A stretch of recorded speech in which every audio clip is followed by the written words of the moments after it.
हाँ अभी इसमें ठीक है दो श्रुति अंकल का फोन ले ವಿ ಶ್ಯಾಮ್ ಸುಂದರ್ ಅವರಿಗೆ ವಿ ಶ್ಯಾಮ್ ಸುಂದರ್ ಅವರಿಗೆ ವಿ ಶ್ಯಾಮ್ ಸುಂದರ್ ಅವರಿಗೆ ವಿ ಶ್ಯಾಮ್ ಸುಂದರ್ ಅವರಿಗೆ ವಿ ಶ್ಯಾಮ್ ಸುಂದರ್ ಅವರಿಗೆ ಡೆಕ್ಕನೇಶ್ವರ್ ವಿ ಶ್ಯಾಮ್ ಸುಂದರ್ ಅವರಿಗೆ ಡೆಕ್ಕನೇಶ್ವರ್ ವಿ ಶ್ಯಾಮ್ ಸುಂದರ್ ಅವರಿಗೆ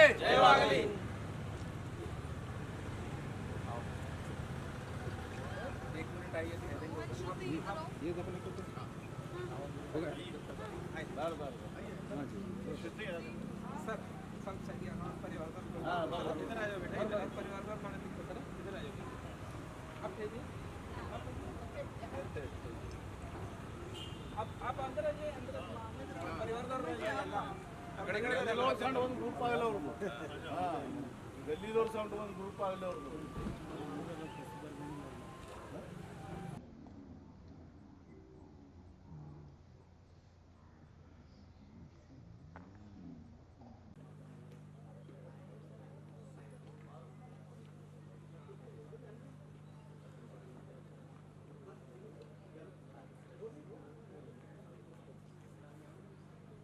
अब दूसरे वक्ता के रूप में मैं आमंत्रित करता हूं कि सैयद जुल्फिकार हाशमी साहब को, जिन्होंने साउथ इंडिया के अंदर बाबा साहब कांसीराम के साथी रहे, तो मैं उनसे विनती करता हूं कि वो अपनी बात रखें।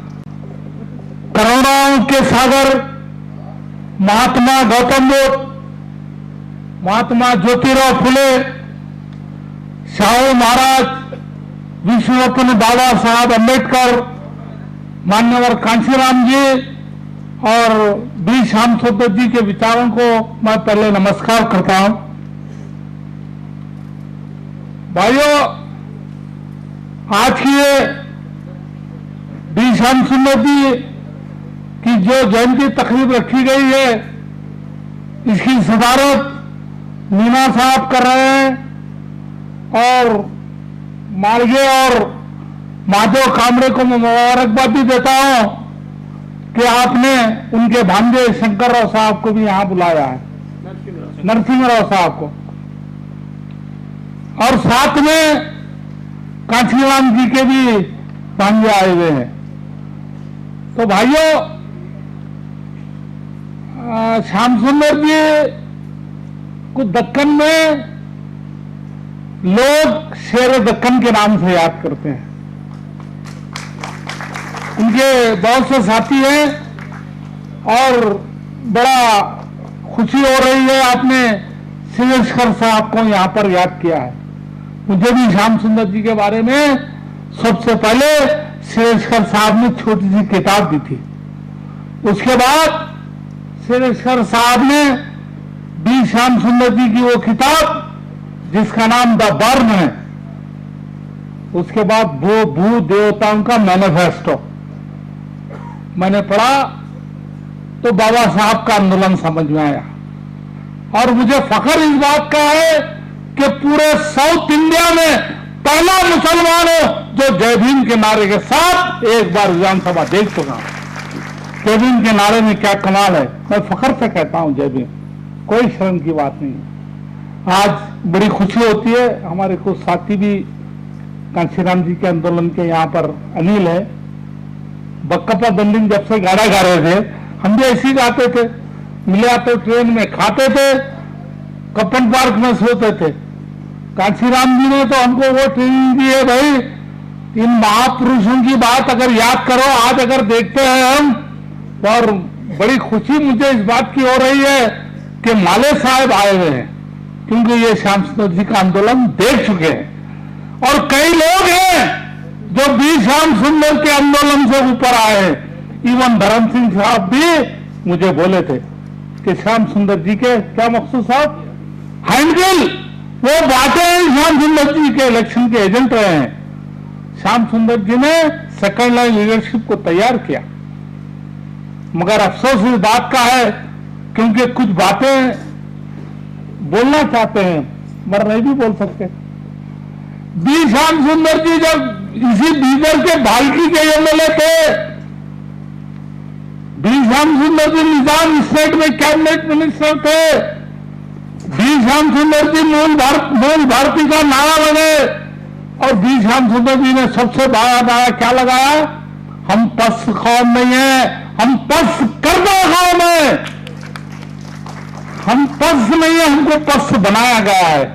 तो भाइयों, पस्त कौम लीडर भी थे। अब वो बड़ा अफसोस की बात है कि जो बी श्याम सुंदर पुलिस एक्शन के बाद, पुलिस एक्शन में मुसलमानों की औरतें अपनी इज्जत बचाने के लिए गोलियां भरती हुए कई मुसलमान हिंदुस्तान छोड़कर चले गए, वह बी श्याम सुंदर थे।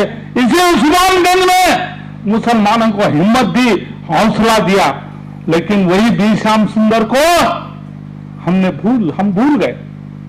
मुसलमान ये समझे कि बी श्याम सुंदर क्या मकसूद साहब दलित है, दलित ये समझे बी श्याम सुंदर मुसलमान है। तो मेरे भाइयों, ये भी नाइंसाफी होती है हमारे साथ। तो बी श्याम सुंदर को हमने देखा नहीं है, सुना है, हमारे बुजुर्गों ने सुना है। पसवान लीडर थे। आज जो आपको हॉस्टल नजर आ रहे हैं, पहले बी श्याम सुंदर ने पसवान कॉन्फ्रेंस करके हिंदुस्तान के अंदर निजाम से कहा कि हम शूद्रों को हर जिले में एक हॉस्टल देना चाहिए, तो निजाम को देने पर मजबूर होना पड़ा। और जब बी श्याम सुंदर जी लखनऊ में मुसलमानों की कॉन्फ्रेंस की सदारत करे थे, एक बात बोले थे मुसलमानों को कि मुसलमानों, आज जो तुम्हारी जो ये हरकतें हैं, तुम्हारी जो ये रवैया है, मैं आज का शूद्र शोषित कह रहा हूं। मुसलमानों, तुम आने वाले दिनों के शूद्र रहोगे। आज मुसलमान शूद्र से भी बदतर है। बी श्याम सुंदर जी ने जब कहा था, तो मुझे उन महापुरुषों की बात याद है। और मान्यवर कांशीराम जी ने तो हमें इतना सिखाया है, इतना सिखाया है। अरे भाई, मैं अनिल, वो एक किस्सा बोलूं साहब का। मैं नया एमएलए बना था सब, 15 दिन हुआ था। कांशीराम जी का गुजरात में प्रचार चल रहा था, मैं मिलने गया। तो सुबह सुबह रूम में गया तो बाबू सो जा बोले। तो जरा साहब की दाढ़ी बढ़ गई थी, तो मैं बोला साहब दाढ़ी बढ़ी है। तो साहब क्या करे, अपना सूटकेस खोले, वो मशीन नहीं थी। तो मैं नीचे दुकान में गया, यूज एंड थ्रो 7 रुपए में मशीन। साहब ये यूज एंड थ्रो मिले, लाओ। वो यूज एंड थ्रो से दाढ़ी कर लिया। उसके बाद साहब आपका शर्ट मैला हो गया। एक आधा घंटा ठहरो, 10 साढ़े 10 बजे मिलकर मैं वो अहमदाबाद के दुकान में गया, तो साहब को पसंद था चेक्स का शर्ट। वो इत्तेफाक से वो हाफ शर्ट चेक्स का मिल गया, तो शर्ट लाकर दिया। कांशीराम जी चाहते सोने और चांदी के बिस्तर में सो सकते थे, लेकिन मैं एक मामूली आदमी शर्ट लाकर दिया। 200 वर्कर को बुलाकर बोले साहब ये हमारा विधायक शर्ट लाया है। इतने सिंपल लोग थे, इतने बड़े लोग, इतने महापुरुष लोग, सिंपल लोग थे। जब तो ये मोमेंट बना, हम जैसे लोग जिसको फिरने को साइकिल नहीं, खाने को खाना नहीं, एमएलए बने भाई, बड़े बड़े सुरमाओं के सामने। आज भी फख्र के साथ इस देश के अंदर कोई भी आने दो सियासतदान, कांशीराम जी का शागिर्द होने के नाते मैं किसी को भी चैलेंज कर सकता हूं। तो इतना सब हमने सीखा है। मैं एक बार ये वेदिके के लोगों को मुबारकबादी देते हुए, माले साहब आपको तो बार बार मुबारकबादी देता हूं, आप भी बी श्याम सुंदर की मूवमेंट के ही आदमी हैं। खैर आप बोलेंगे, आप मेरी जबान है, बोल दिया, मैं माफी चाहता हूं। तो इसलिए आप तमाम लोगों का, बी श्याम सुंदर जी के अभिमानी लोगों का, और पहला बी श्याम सुंदर हमारे साथियों को लेकर चिजरी में मेमोरियल हॉल बने शेषकर साहब के बोलने पर कि भाई इतना बड़ा आदमी, कुछ ना कुछ की इसकी यादगार होना है। यहाँ पर शागिर्द में लोग बी श्याम सुंदर जी की मूर्ति बिठे हैं, हर साल उनकी जयंती होती है। जिस तरीके से भी हो, हम बी श्याम सुंदर को मैं तो याद रखा हूं, और इंशाअल्लाह उसी भीम सेना के नाम पर, उसी जय भीम के नारे पर फिर एक बार इनकलाब जरूर आएगा। शुक्रिया, खुदा हाफिज, जय भीम, जय भारत। सैयद जुल्फिकार हाशमी साहब, उनको भी इस जयंती के माध्यम से मूल भारत भीम रत्न अवार्ड देने का निर्णय किया है, क्योंकि साउथ इंडिया के अंदर मुसलमानों में खास तौर पर सैयद जुल्फिकार సమాంతర భారత్ టీవీని సబ్స్క్రైబ్ చేసుకోండి. మరిన్ని అప్డేట్స్ కోసం పక్కనున్న గంట నొక్కండి.